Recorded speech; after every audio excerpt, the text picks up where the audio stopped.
ఆంధ్ర ఎన్నికల్లో బాగా గొడవ జరిగినటువంటి అంశం ఏంటి? Land titling act. Land titling act అనేటటువంటి దాన్ని మేము వస్తే రద్దు చేస్తామంటే ఈ ప్రభుత్వం వచ్చేగానే రద్దు చేసేసామన్నారు. అదేంటి?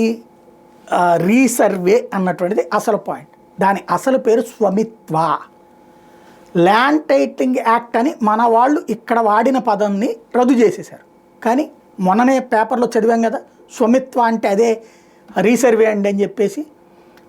అది ఇవాళ పార్లమెంటు వేదికగా వచ్చినటువంటి అంశం ఏంటంటే, తిరుపతి ఎంపీ గురుమూర్తి ఈ పాయింట్ని రైజ్ చేశాడు. స్వమిత్వ పథకం ఎలా జరిగింది ఆంధ్రప్రదేశ్లోని?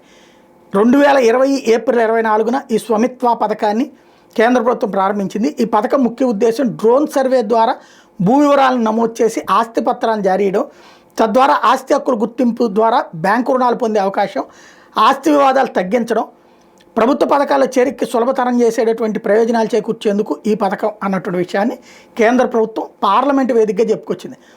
ఆంధ్రప్రదేశ్లో ఎట్లా ఉందంటే, ఆంధ్రప్రదేశ్ రాష్ట్రంలో ఈ పథకం అమలు 13,321 గ్రామాల్లో జరిగింది. తిరుపతి జిల్లాలో మాత్రమే 1,045 గ్రామాల్లో డ్రోన్ సర్వే పూర్తయింది. అలాగే ఆస్తిపత్రాల జారీ ఇంకా ప్రారంభం కాలేదు. రాష్ట్ర ప్రభుత్వం ఫార్మెట్ ఖరారు చేయాల్సి ఉంది. 2025 మార్చి నాటికి డ్రోన్ సర్వే పూర్తి చేసి 2026 మార్చి నాటికి ఆస్తిపత్రాలు పూర్తి చేయాలని తెలుగుదేశం ప్రభుత్వం, అంటే ఆంధ్రప్రదేశ్లో ఉన్న ప్రభుత్వం లక్ష్యంగా పెట్టుకుంది అన్నటువంటి విషయాన్ని కేంద్ర ప్రభుత్వం అధికారికంగా చెప్పింది. అంటే ఏం జరుగుతోంది?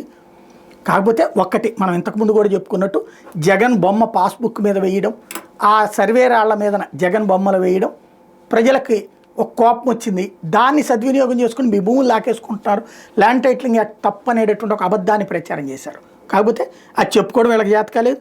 అదే ఇప్పుడు కేంద్ర ప్రభుత్వం చెప్తుంది స్వమిత్వ పథకం. దాన్నే ఆ ల్యాండ్ టైటిలింగ్ యాక్టే స్వమిత్వ అనేది కూడా చెప్పకుండా మొన్న పేపర్లో ఎలాగ వార్త రాశారో కూడా మనం ప్రస్తావించుకున్నాం.